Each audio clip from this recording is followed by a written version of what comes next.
시드기야가 왕위에 오를 때에 나이가 21세라. 예루살렘에서 11년 동안 다스리니라. 그의 어머니 이름은 하무달이라 림나인 예레미야의 딸이더라. 그가 여호야김의 모든 행위를 본받아 여호와 보시기에 악을 행한지라. 여호와께서 예루살렘과 유다에게 진노하심이 그들을 자기 앞에서 쫓아내시기까지 이르렀더라. 시드기야가 바벨론 왕을 배반하니라. 시드기야 제9년 열째 달 열째 날에 바벨론 왕 느부갓네살이 그의 모든 군대를 거느리고 예루살렘을 치러 올라와서 그 성에 대하여 진을 치고 주위에 토성을 쌓음에 그 성이 시드기야 왕 제11년까지 포위되었더라. 그해 넷째 달 9일에 성중에 기근이 심하여 그 땅 백성의 양식이 떨어졌더라. 그 성벽이 파괴되매 모든 군사가 밤중에 그 성에서 나가 두 성벽 사이 왕의 동산 견문길로 도망하여 갈대아인들이 그 성읍을 에워쌌으므로 그들이 아라바 길로 가더니 갈대아 군대가 그 왕을 뒤쫓아가서 여리고 평지에서 시드기야를 따라잡으매 왕의 모든 군대가 그를 떠나 흩어진지라. 그들이 왕을 사로잡아 그를 하마 땅 리블라에 있는 바벨론 왕에게로 끌고 가매 그가 시드기야를 신문하니라. 바벨론 왕이 시드기야의 아들들을 그의 눈앞에서 죽이고 또 리블라에서 유다의 모든 고관을 죽이며 시드기야의 두 눈을 빼고 노사슬로 그를 결박하여 바벨론 왕이 그를 바벨론으로 끌고 가서 그가 죽는 날까지 옥에 가두었더라. 할렐루야. 오늘도 우리를 악에서 구원하시고 선한 길 생명의 길로 인도하시는 주님의 능력을 찬양합니다. 오늘로 예레미야서 52장 마지막 장을 이제 보게 됩니다. 오늘 내일 모레까지 이제 52장의 말씀으로 예레미야서의 대장정이 마무리가 됩니다. 오늘 52장에서는 이제 앞서 열제국에 대한 하나님의 심판의 메시지가 선포된 뒤에 다시 이야기 조금 되돌아와서 유다 땅에 대한 말씀이 오늘 기록이 되어 있습니다. 오늘 말씀에서는 시드기야, 바로 이 남유다의 제20대 왕이자 마지막 왕이라 할 수 있는 시드기야 왕의 배반과 죽음에 대한 내용이 기록이 되어 있습니다. 시드기야가 왕위에 오를 때 나이가 21세라 예루살렘에서 11년 동안 다스리니라 라는 말로 오늘 1절 말씀이 시작이 됩니다. 그러면서 그가 어떤 악을 저질렀으며 그것이 누구의 기준에서 악이었으며 또한 그 악의 결과가 어떠한가, 그가 이 악함으로 말미암아 심판을 받게 되는데 그것에 대한 그의 태도는 또한 어떠한가라는 것들을 함께 말씀을 통해 보며 우리 인생의 교훈과 적용으로 삼기를 소망합니다. 오늘 말씀에서 시드기야 왕의 인생을 평가하는 몇몇 단어들을 우리는 찾아볼 수가 있습니다. 시드기야 왕은 20대 왕, 마지막 왕이라 하였습니다. 그러면서 그에 대한 말이 이제 2절에 그가 여호야김의 모든 행위를 본받아, 그에 대한 평가가 나오기를 시작하죠. 여호야김의 모든 행위를 본받아 여호와 보시기에 악을 행한지라. 여호야김, 여기서 나오는 여호야김은 18대 왕입니다. 그러니까 시드기야의 윗대의 왕이죠. 그래서 여호야김은 18대 왕으로서 그 18대 왕이었던 여호야김의 모든 행위를 본받은 것이 악하였다, 악을 행한 행위다라고 오늘 기록을 합니다. 그렇다면은 여호야김도 하나님 보시기에 악을 행했던 왕이라는 의미가 되겠죠.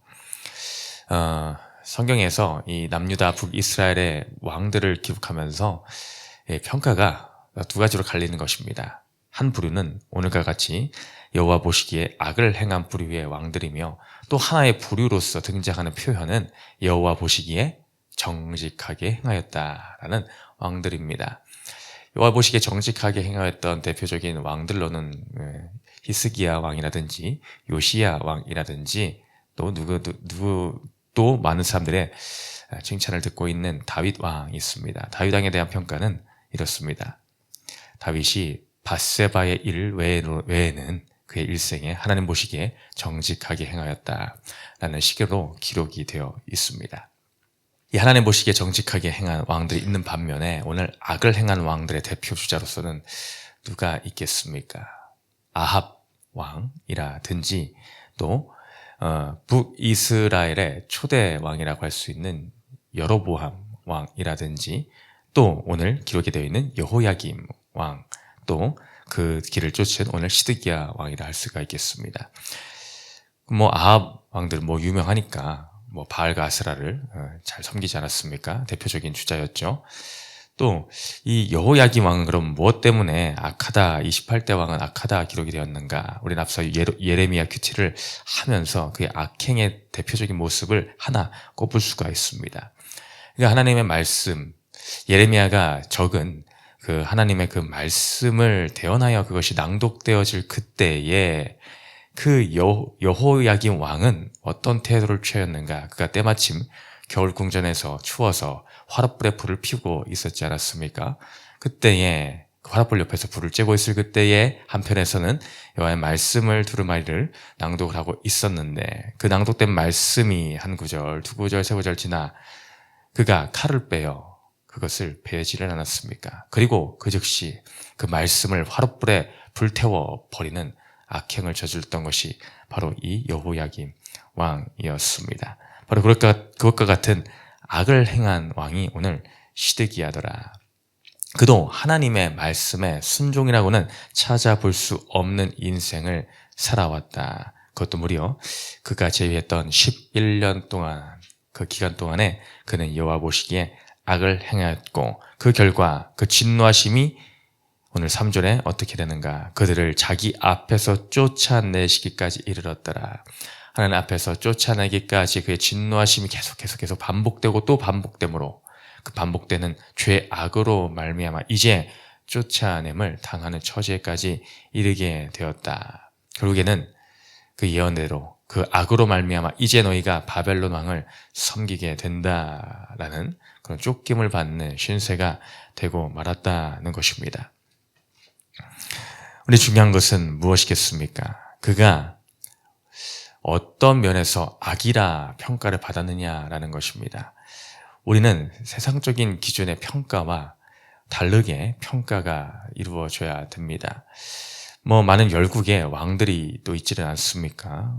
애굽의 대표적인 왕을 칭하는 것은 바로 왕이 있으며 또 오늘 우리 열국을 심판하는 도구로 쓰임 받았던 바벨론의 왕들도 있고 수많은 왕들이 있습니다. 그러나 그런 강대국을 이뤘던 왕들은 많은 역사의 평가 가운데서 좋은 평가를 받게 될 것입니다. 뛰어난 리더십이 있었고 또한 추진력이 있었고 아주 지혜롭고 스마트하고 젠틀하고 외모도 좋고 아니면 학벌도 좋고 거기다가 인품까지 좋다라고 한다면은 많은 사람들의 칭찬을 받기 합당하지를 않겠습니까? 아이러니하게도 성경에서 악하다라는 평가를 받았던 왕들 중에서 이러한 왕들이 꽤나 있었다라는 것입니다. 근데 성경에서 기록하기를 그들에 대해서 성공한 인생이다라고 표현하지는 않습니다. 그들을 선하다라고 뛰어나다라고 좋은 평가를 내리지를 않습니다. 세상 사람들은 그들을 향해서 좋은 왕이었다라고 평가할지 모르겠지만 그러나 우리에게 중요한 것은 세상이 보기에 아니면 내가 보기에가 아니라 여호와 보시기에라는 이 기준입니다. 여호와 보시기에 정직한 왕인가 아니면 여호와 보시기에 악한 왕인가, 그것은 그의 학벌이 상관이 없습니다. 그의 리더십도 상관이 될 수가 없습니다. 그가 인생을 살아감에 있어서 그에 맡겨진 백성들을 다스림에 있어서 하나님 말씀의 기준을 따라 그 모든 다스림의 자리에 있었는가, 겸손함으로 그가 자신의 권력을 주신 분이 하나님을 인정하며 섬기는 자리에 그가 있었는가, 그것이 중요한 것이죠.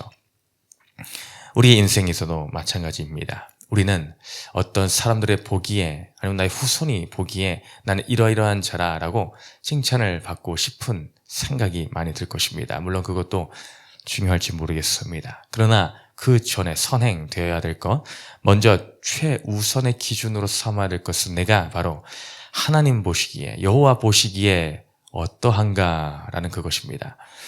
나의 인생을 되돌아볼 때 많은 업적을 쌓았고 이름을 낼 만한 뛰어난 일을 했다라고 할지라도 내가 하나님 보시기에 악한 인생이었다라는 평가를 받는다면 그 인생은 실패한 인생이다라는 것입니다.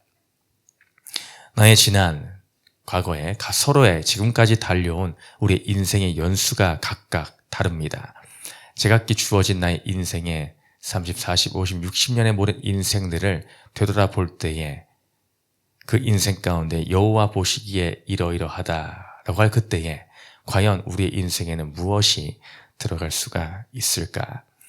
우리는 이것을 깊이 있게 생각해 보아야 됩니다. 나는 혹여 이 시드기야와 같이 악을 행한 인생으로밖에 남겨질 것이 없지는 않을까? 우리는 두렵고 떨림이 있어야 됩니다. 아니면 다윗과 같이 그럼에도 은혜로 말미암아 내가 하나님 앞에 그래도 정직하게 행한 삶이다라는 평가를 받을 수 있을까? 물론 평가는 사람이 할 수가 없습니다. 하나님만이 심판자가 되셔서 후에 우리는 하나님의 심판대 앞에 그런 재판을 받게 될 것입니다. 그때 우리는 바라옵기는 영광스러운 칭찬받는 자리에 있기를 소망합니다. 착하고 충성된 종아, 내가 작은 일에 충성하였으니 내가 많은 것으로 내게 맡겨주리라 라는 그 우편에 서게 되는 우리 모든 공동체가 되기를 또한 소망을 합니다. 이처럼 우리는 하나님의 기준에 따라 악과 선이 갈리는 것입니다. 우리가 악과 선을 가르는 판단자의 자리에 설 수 없더라. 그런 교만함 때문에 아담과 하와가 그 죄의 길로 빠진 것이 아니겠습니까? 오직 선과 악은 하나님의 손에 있습니다. 그러니 그것을 판단하는 그 하나님 보시기에 나의 인생이 어떠할까라는 것을 오늘 하루도 묵상하며 나아가기를 소망합니다. 그의 인생, 이 시드기야는 하나님 보시기에 결국 악을 행하는 인생으로 결국 결론이 내어지고 맙니다. 하나님이 수없이 기회를 주셨고 물론 11년 동안이나 그가 왕위에 올라앉아 있을 수 있는 찬스를 주셨습니다.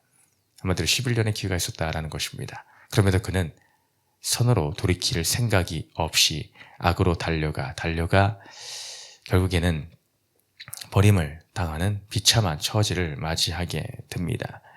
그 마지막까지 정말로 그러하지 않습니까? 그는 끝까지 하나님을 배반하는 길을 선택하고 3절 후반절에도 시드기야가 바벨론 왕을 배반하니라 라고 써있지 않습니까? 이것은 하나님을 배반한 것과 마찬가지의 이야기입니다. 왜냐? 하나님이 분명히 바벨론의 왕을 섬기라라고 하였습니다. 하나님의 뜻이다라는 것이죠. 근데 그는 끝까지 고집하며 자기 뜻을 내세우며 바벨론 왕을 섬기기를 무시하고 배반하는 쪽을 택하고 끝까지 투쟁을 하였습니다. 누군가는 좋게 보겠죠. 야, 우리 민족을 위해서 투쟁을 하는구나. 그러나 그것이 아닙니다. 하나님의 뜻은 항복하는 것이었습니다. 그 밑에 하나님의 심판을 받는 것이었습니다. 끝까지 반항하다가 나중에는 포위가 되어버리고 말았죠. 그리고 성벽이 함락이 되고 맙니다. 그 뒤에라도 또 항복하고 두 손 들고 잘 나왔으면 또 얼마나 좋겠습니까? 근데 오늘 함께 읽은 말씀에 뭐라 기록이 됩니까? 또 도망칩니다. 7절에 보니 왕의 동산 견문길로 도망하여 갈대아인들이 그 성을 에워쌌으므로 그들이 아라비아 길로 가더니. 그래서 성공적으로 도망을 쳤습니까? 아니죠. 금세 붙잡히고 맙니다. 붙잡히기만 하였습니까? 또 더 비참한 결론이 기다리고 있지는 않습니까? 시드기야의 두 아들이 또 많은 고관들이 시드기야 왕의 눈 앞에서 죽임을 당합니다. 또 시드기야 본인은 어떻습니까? 두 눈이 뽑혀서 바벨론을 끌려가 죽는 날까지 옥에 갇혀있는 비참한 결론을 맞이하게 됩니다. 하나님의 심판 앞에서 그가 도망치려고 애쓰고 힘썼습니다. 근데 과연 도망친다고 도망쳐지느냐라는 것입니다. 하나님과 술래잡기를 하는 것도 아니고 얼마나 능력이 있어서 우리는 하나님의 손으로부터 도망을 칠 수가 있겠습니까? 그것은 불가능한 일입니다. 하나님이 정하신 이미 심판인지라 우리는 도망칠래야 도망칠 수가 없더라. 나에게 허락하신 하나님의 심판의 때가 또 환난의 때가 있을 것입니다. 우리는 그것을 면피하려고 여러 가지 노력을 기울일 때가 있습니다. 그것을 벗어나려고. 내 이 자리가 너무나 힘겨워서 내가 떠나려고. 그러나 그것이 가능하지 않습니다. 더 어려운 환경이 또 나를 기다리고 있을 뿐입니다. 나무멍에를 피하려고 하니 쇠멍에가 기다리는 것과 마찬가지다는 것이죠. 우리는 그러므로 나를 일깨워주는 환난의 때가 찾아올 그때에 우리는 도망치는 선택이 아니라 순종함의 선택을 해야 됩니다. 오늘 주님은 시드기야에게 바랬던 것은 순종함, 그것 하나였을 것입니다. 네가 하나님의 말씀에 네가 내가 받으라고 한 그 고난, 그 환난의 때를 받아야 되는데 네가 순종을 택할 때인데 오늘도 도망을 택하는구나 라고 하나님 얼마나 안타까워하셨겠습니까? 우리도 이처럼 시드기야의 길을 선택하는 것이 아니라 우리는 순종함의 길을 택하기를 소망합니다. 우리는 인생을 살아가면서 어느 쪽에 순종할 것인가의 선택의 기로에 서게 됩니다. 우리는 무엇인가는 순종하는 인생이 될 수밖에 없습니다. 로마서 6장 16절 이하에도 너희 자신을 종으로 내주어 누구에게 순종하든지 그 순종함을 받는 자의 종이 되는 줄을 너희가 알지 못하느냐. 네, 그렇죠. 누구에게 순종하든지 그 순종하는 것에 우리는 종이 된다라는 의미가 됩니다. 혹은 죄의 종으로 사망에 이르고 혹은 순종의 종으로 의에 이르느니라. 죄로부터 해방되어 의에게 종이 되었느니라. 우리는 죄의 종이 되는 선택을 하겠는가? 이것은 바로 내가 죄에게 순종해야겠다라는 의미가 됩니다. 아니면 의의 종이 되겠는가? 바로 하나님의 길, 말씀에 순종하는 종이 되는 선택을 하겠는가라는 것입니다. 우리는 바라옵기는 악의 종이 되는 것이 아니라 주님의 말씀의 길을 따르는 의의 종이 되어 주님으로부터 칭찬받는 자들, 이 인생 가운데에 주님의 말씀이 나의 기준이 되는 귀한 우리 공동체가 되기를 주님의 이름으로 축복을 드립니다. 두 번째 질문 읽고 마치겠습니다. 시작. 지금 내가 걸어가는 곳은 말씀에 순종하는 길입니까? 도망하는 길입니까? 기도합니다. 사랑의 주님, 오늘 시드기야 왕, 그 인생의 결말을 볼 때에 참으로 안타깝고 또한 주님 보시기 얼마나 아프겠습니까? 우리 인생을 바라볼 때에 주님의 마음은 어떠할지 말씀을 통하여 되돌아보게 하여 주시며 새기게 하여 주시옵소서. 우리 인생의 기준이 하나님 보시기에 선을 행하며 정직한 인생이다라는 칭찬을 받기를 원합니다. 주님, 내 안에 악의 종이 되는 것이 아니라 주님 말씀의 종이 되어 의의 종이 되어 오늘도 주님과 함께 말씀을 하나를 적용해가는 선한 순종의 삶이 될 수 있도록 축복하여 주시옵소서. 감사드리며 예수님의 이름으로 기도했습니다. 아멘.